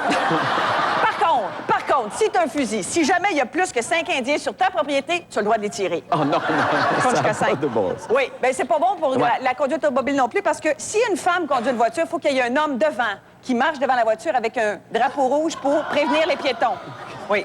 Mais, bonne nouvelle en Dakota du Sud, par exemple, les grenouilles n'ont pas de droit de faire de bruit après 11 h le soir. OK, ben ouais. Ça, c'est toujours bon. Ça, c'est toujours une bon. bonne chose. Texas, maintenant. Texas, ça, c'est le Far West. Ça joue dur au Texas. Ben là, je veux dire, ça doit Mais être... ils ont quand même mis une loi anti-crime ordonnant aux criminels du Texas de donner un avertissement de 24 heures, oral ou écrit, à la victime en essayant d'expliquer le geste d'avance. Mais c'est donc bien swell. Mais si tu y penses, peut-être que tu vas changer d'idée. Ben oui, c'est ça. Et au Texas, tu sais, on est très, très, très cultivé dans tout cet État-là, mais on n'a pas le droit d'avoir l'encyclopédie Britannica. Tu sais pourquoi? Non. Parce qu'on explique dans l'encyclopédie Britannica comment faire de la bière maison. Mais à ce que je sache, on n'est pas au Texas, hein? Puis ici, c'est légal. On n'en sort pas! Oui. On n'en sort pas! Juste avant d'en prendre, on va faire un petit test de réflexe extrêmement simple. Présente-moi ton poing juste comme ça devant le mien. Oui. OK, puis il va falloir que tu le retires au moment où j'essaie de mettre le sur la fille, OK? Ah, tu vois? Ouais, excellent OK. réflexe. C'est OK. très, très bon. Ouais, mais là... Prends un petit shot. Ouais, Gabin Prends ça. un petit shot aussi, tu peux essayer. OK, ça va, Gabin ça. Prends un Il petit va shot. m'en sacrer une après ça, Non, Gabin c'est ça. juste qu'après que tu auras pris 3 ou 4 Ouais. verres, je vais te demander d'essayer de prendre le morceau de fromage sur la trappe à fromage, un peu comme ceci. OK? Alors... Donc, il faudrait prendre une margarita. Oh! Bravo! OK. Oui. Bravo! Voilà. Alors, en cas de Moi, je scorpion... savais que j'avais un problème avec ça, mais je savais pas que toi, t'avais un problème avec ça. Oui. OK, on en parle. OK. Ça, c'est pour contrer quoi, pour ça? boire, ça. OK. L'anxiété, ce serait pour coller sur ta... C'est de la vraie! Oh, baby! Oui, c'est de la vraie certain.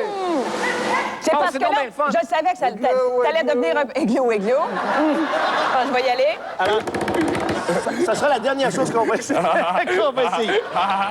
se passe-t-il?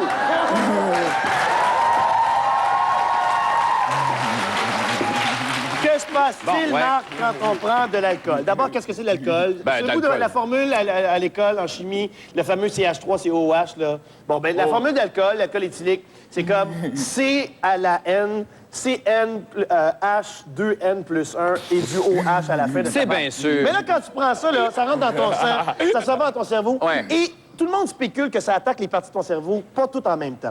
La preuve, c'est que ça fait pas tous les mêmes effets. Après un verre, après un autre petit verre. Non, non. Ouais, là, Non, écoute, non. à ta santé, Michel, de toute façon. Oui, non. Moi, les H2O, c'est juste un paquet de fun, ça, voyons. Quand vous vous trouvez à prendre de l'alcool, qu'est-ce que ça fait en premier? En général, ça vous met de bonne humeur, n'est-ce pas? Ça, on spécule que ça attaque... Hein? Ça attaque le cortex frontal, OK?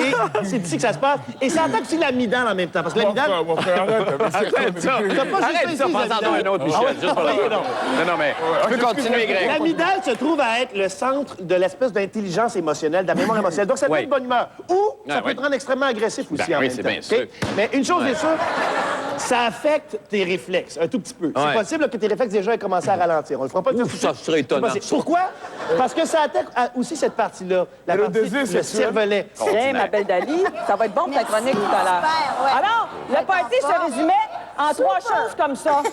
Boire, crier et mettre le feu. un Son peu tonneau après. coule, excuse-moi, Son Chantal. tonneau coule? Son tonneau coule. Ben oui, mais qu'est-ce que tu veux que je fasse? On peut-tu... Ben non, le tien aussi, il coule.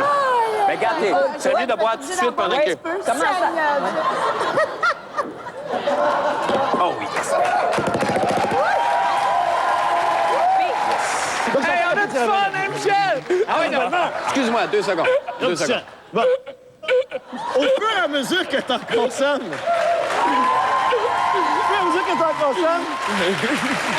Oh non! Au fur et à mesure que tu en consommes, ça se trouve attaquer d'autres parties de ton cerveau. Le cortex temporal, d'une partie, mais tout le système limbique aussi. Le système limbique dans lequel il y a l'hippocampe. Oui. L'hippocampe qui se trouve être la 5e circonvolution. Qui est juste- oui, même forme, exactement la même forme, mais qui se trouve être derrière l'oreille. C'est Et ça, là, d'accord. et là, non seulement ça a le rapport avec toutes les fonctions, l'avoir de même aussi. ça contrôle ton métabolisme, ça contrôle certains vissages, Ouais, comme OK. le cœur, Le comme, cœur. comme Le comme foie, l'intestin, comme tout j'imagine. ça. Ben Donc oui, ça, ça a un rapport avec ta digestion, mais ça contrôle Ouais. aussi une partie de la mémoire. Tu vas passer ton tour? Alors, une fois qu'on avait bien bu, Tu m'as enlevé ta bourrure? Regarde. Écoute, c'est parce que moi, je vais m'en servir un petit peu juste mais pour qu'est-ce que ça pour devient, ça m'éponger le péteux. Ah, là, mais là, ça... C'est moi qui avais commencé. Ben oui, mais je sens la vieille d'or. Tiens, Gaston, recommence à rouler tes cigarettes. Je t'ai trouvé Ah oui, le ça, kit c'est ici. ça. Ben oui. C'est belle, à part ça. Et puis toi, ça va faire les vêtements de designer, tiens. Comment t'as eu ça? Fait que je t'ai tout trouvé ça. C'est merveilleux. Et que pendant que... Mais là, au fur et à mesure que t'en prends, là, tu perds la mémoire, tu oublies ce qui est passé. Puis Ben plus oui. tu en prends, plus tu oublies. Ouais, c'est et plus sûr. ton système limbique... Quel pays, moi? Ton système d'évacuation... Moi, tu fous. Éventuellement, Marc, c'est tout ton cerveau qui OK. s'éteint et tout ce qui reste, ce sont les fonctions primaires comme la reproduction, la défécation, des choses comme ça. Et c'est pour ça que tu commences à avoir de la misère. Est-ce que ça vous arrive, vous, quand vous buvez beaucoup, vous avez de la misère à retenir votre vessie? Est-ce que ça vous arrive? Ben non, c'est parce qu'il y a une surcharge de liquide. À un Non, moment pas donné, juste faut- ça, c'est non. parce que t'as plus de contrôle là-dessus. Ah, t'as plus de... T'es rendu à Il y combien? a un muscle, là. T'es rendu à combien, juste Je n'ai pour qu'on pris fasse le... 3 petits de rien, là. Ah ouais, non, un dernier. Un dernier, puis ensuite, on fait le petit test. Ben, quatrième, c'est parce qu'il y a des annonces, j'ai une morale à faire, mais c'est beau. Hey, Michel, on a-tu du fun? Ah avec ouais, ça? non, ah ouais, non, ah ouais, non. Puis on essaye pour voir si tu tiens bien ton alcool. Qu'est-ce que T'es je capable- fais, là? Tu fais juste prendre le fromage sans que la Non, frappe non, te non, ferme non, sur ton non, doigt. ouais, Ah ouais, non, il est capable. Ah ouais, non, il est capable. Il est capable. Vas-y donc. Oh, boy! Moi, tu gagnes, Grégory! Puis Michel, j'ai eu ben du fun! Je l'aime bien, ça. Ah, moi aussi, je l'aime beaucoup. Merci, Greg. Merci, Michel.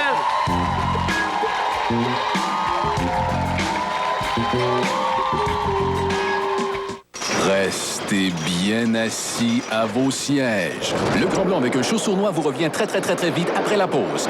Internet haute vitesse Vidéotron, rien de plus rapide. Je pense que tu devrais pas prendre ton auto. Mais non, je suis bien correct. Non. On en a vidé une coupe, moi, plutôt, là. C'est pas une bonne idée de conduire. C'est quoi, la patente, là? J'ai essayé, hein?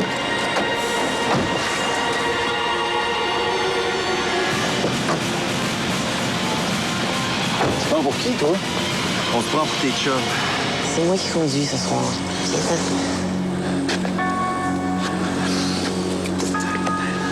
Insistez.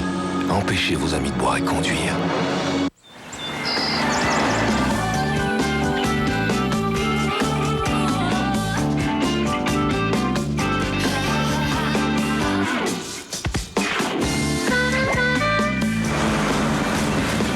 Quand j'étais jeune, j'étais mannequin. J'ai eu un enfant, je me suis laissée aller. Mes amis me disaient « Lynn, t'as donc bien engraissé. » Je déteste cette photo. Je me suis prise en main. Avec le programme SlimFast, j'ai perdu plus de 25 livres. Ça n'a pas été compliqué. Puis aujourd'hui, je suis en pleine forme.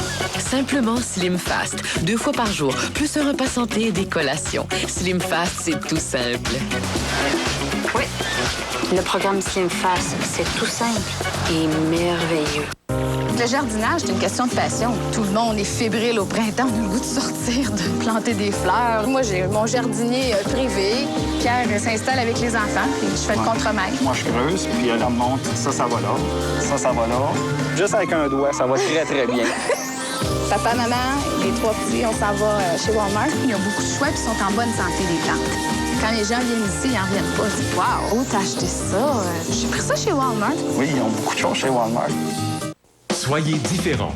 Choisissez la nouvelle collection Printemps 2002 en montre chez Meubles Bois Vert de Shawinigan. Découvrez plusieurs nouveaux mobiliers, dont celui-ci en érable solide ou cet autre laqué importé d'Italie qui sauront donner un style unique à votre chambre. Économisez sur cet ensemble d'allure traditionnelle, réduit à 1099 $, taxes incluses. Ou sur celui-ci, plus moderne, également à prix réduit. Aucun acompte requis, ni paiement, ni intérêt avant 1 an. Chez Meubles Bois Vert, avenue Broadway, Shawinigan.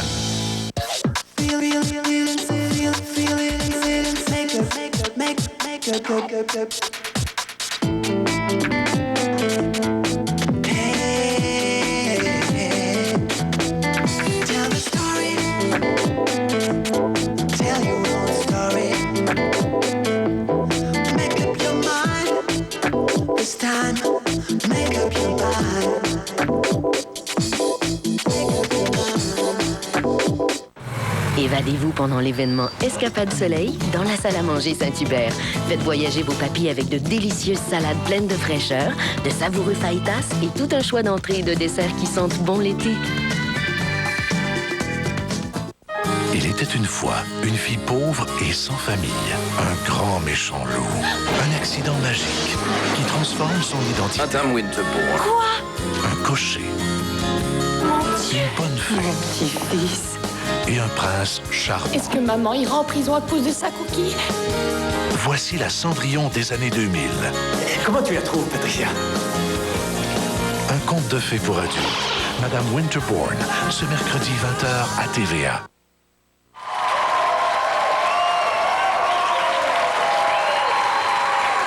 Rebonsoir. Quel instrument à queue, vous dites-vous?